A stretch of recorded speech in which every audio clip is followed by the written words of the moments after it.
Welcome back to Final Fantasy XIII. Wait for me. Now that things are split up, we're going to have much smaller parties, and by that I mean one less person. I'm going with you. I can't babysit. We're going to split into Saz and Vanille, a terrible party, and Hope and Lightning, one of the best parties in the game. So yeah.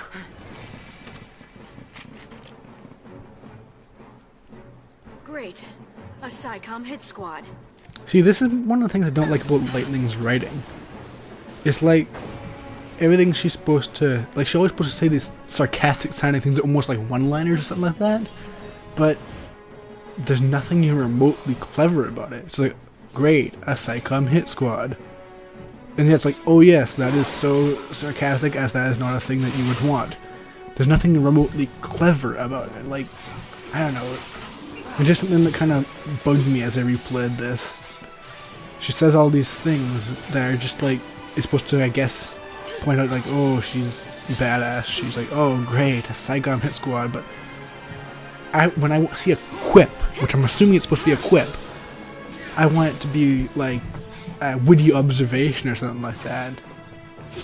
Even just something as simple as changing it to like, oh, just what we needed. It's not better, but it's not. It's like, I don't know.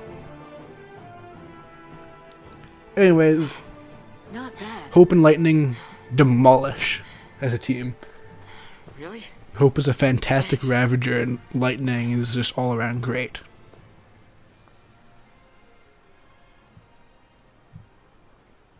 Not sure why they bothered to have that forced fight though. Like, what did it really serve? The thing about the auto battles, it kind of makes these scripted sequences completely meaningless. They might as well just be cutscenes. Army's out to play. They're not bosses, that's the problem. What now? I mean, we could stay here, but shouldn't we? Run? Huh? We should run. This is Vanille's motif, by the way. Running. Get in her way. That's the entire theme of the entire her arc. No, you're right. I guess. I mean, it's not like Lightning needs any help.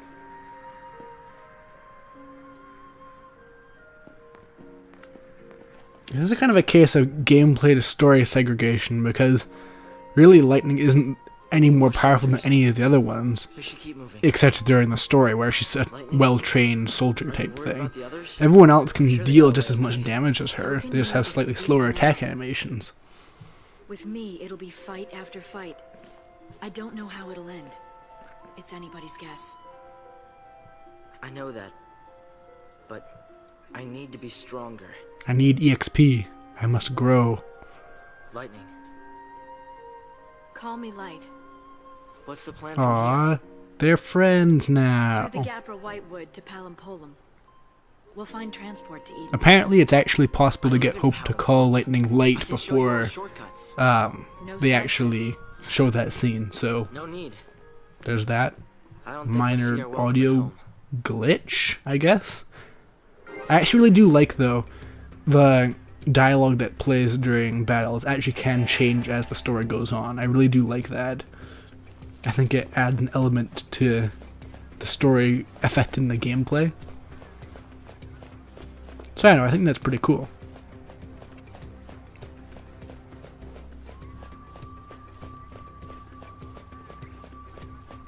Like, from now on, during the battles, sometimes Hope will say, like, thanks, Light, or something like that. Spot something?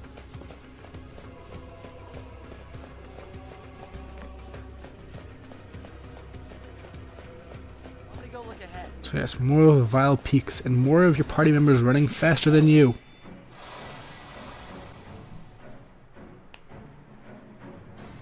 And, yeah, the enemies have changed up now. You're going to be fighting a lot more soldiers and such.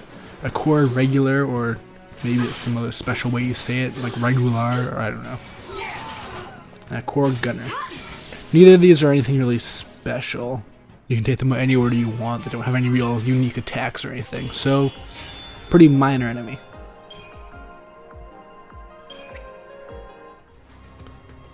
But yeah, I gotta say, one of the most valuable things you can get, it's pretty much only available from fighting human enemies, which aren't all that plentiful in this game.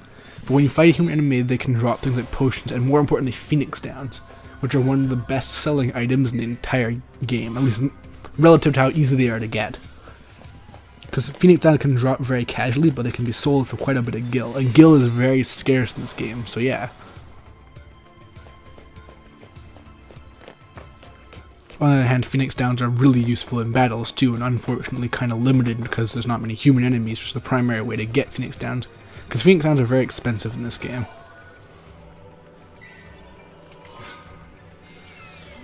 That's actually why I have, as a general rule, once you get into the later part of the game where you actually can die kind of regularly, just restarting the battle if you die instead of, or one of your party members die instead of wasting your Phoenix Down. Simply because it's more worth your time to not waste the Phoenix Down than it is to use it on like a minor battle. Anyways, an Ulan. These things actually have a unique ability that can only happen when teamed with a specific type of other enemy, which I'll point it out when it happens later.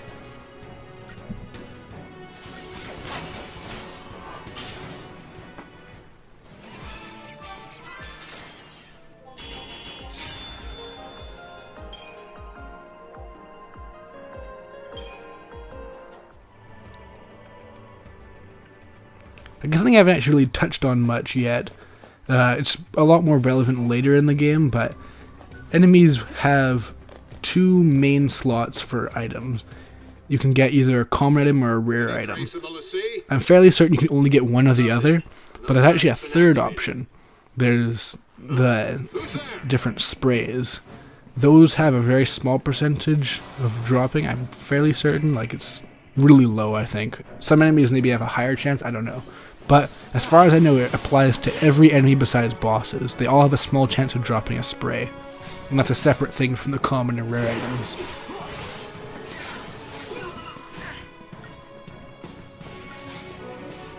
So I guess if you're really lucky, you might be able to just use sprays whenever you want, but as a rule, the sprays are pretty much one of the most valuable items you can get in this game. They give you such a huge advantage.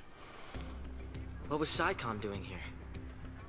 Probably thought we'd try and use a pulse machine to escape. Maybe we should try it. What does this do? Hey, you're gonna hurt yourself. Don't touch that. Wait, what is Hope what actually if it works? doing? Leave it.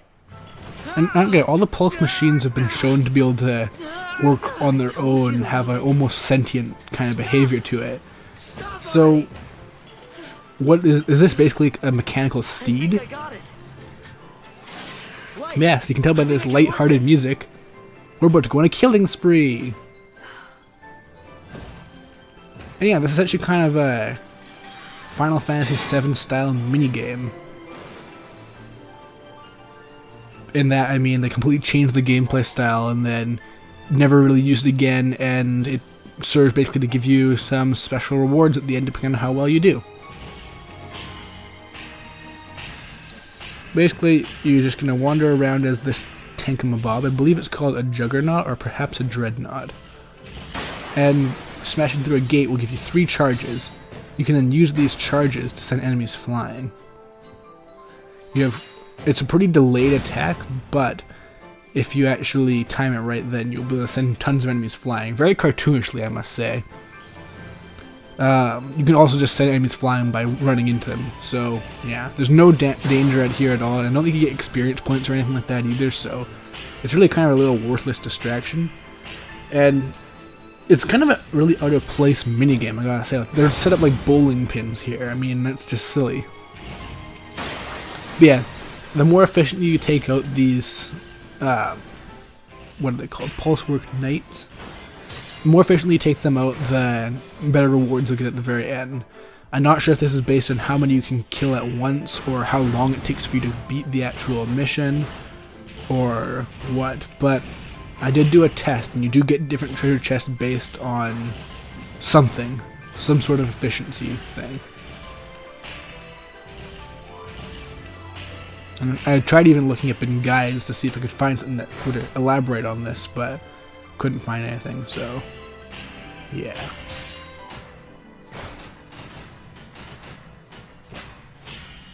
But yeah, I don't know, this has a very Final Fantasy VII-ish vibe to me, like those stupid missions where you'd have to like press a button and synchronize with 2 other people, that kind of thing. I don't know, it's kind of, I don't like them, but at the same time, it's nice that they're there in all the Final Fantasy games. Landing. They're never really fleshed out, but they give this nice kind of variety and kind of adds to the world, I think. Let's get moving. Just need a minute. I'm still a bit winded. You're too soft. Wait up! Hope literally almost died, and she says he's too soft. See you next time.